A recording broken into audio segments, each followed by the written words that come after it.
What's going on, everybody? Welcome back. Sorry for the delay in video production. Busy couple of last week or so with the weather and my daily. Well, I had to go pick up a new daily, but my old one spun a bearing. Just a real quick video showing what we did.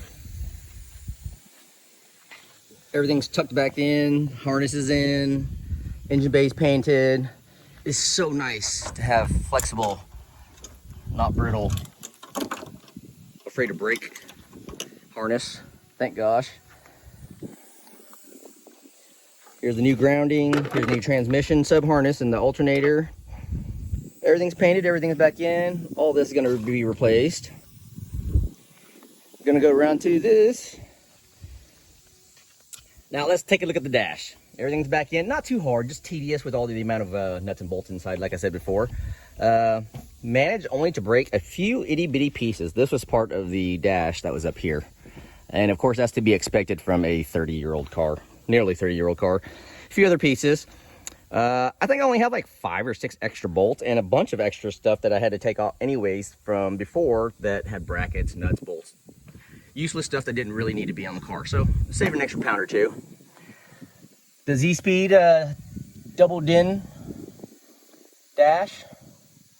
Got a new stereo in there. There is, I think this is the second most favorite thing about this car now, is this new digital dash by Haltech with the IC7 and the Mako dash adapter, gauge pod adapter. Remember how I said we were going to add in, my shifter is going to be right here.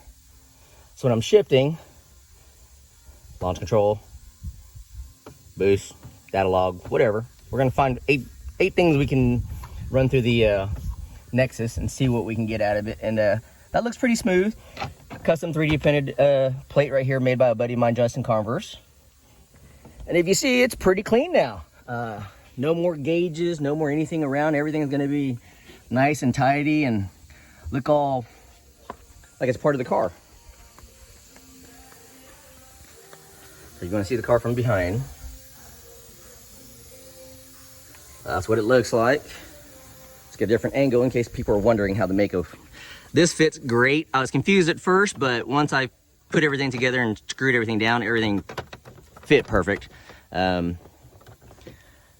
you go. For those of you who have not had an opportunity to watch any of my videos to know what's going on, let's walk real quick back over here. The motor's out. I wanted to make sure I took care of everything in front first and make sure that I don't have, leftover bolts get mixed up and all that stuff. This is a good motor, it's just dirty as heck. So take all that off, clean it up. We got some powder coated parts coming. We're gonna clean up all the pipes, scrub them down, get the transmission freshened up with paint.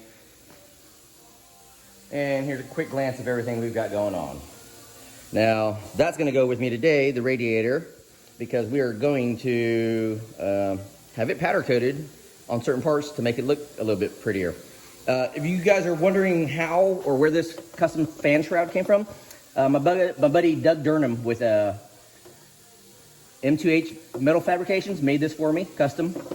So you could probably have somebody, it's just a sheet of aluminum with a couple of bends in it here and there and a couple of weld spots. But yeah, there we go. She's getting closer, folks, real close.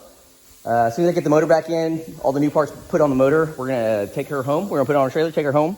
And then I will concentrate on wiring the fuel wiring the fuel pumps, getting that boom slang adapter harness in there, figuring out where to run what. And I wanted to put that in now before I put the motor in, but I don't know where my sensors are going to go, especially for the fuel and the oil and stuff. So we're going to put the motor in, put the sensors in, then we'll tee it off.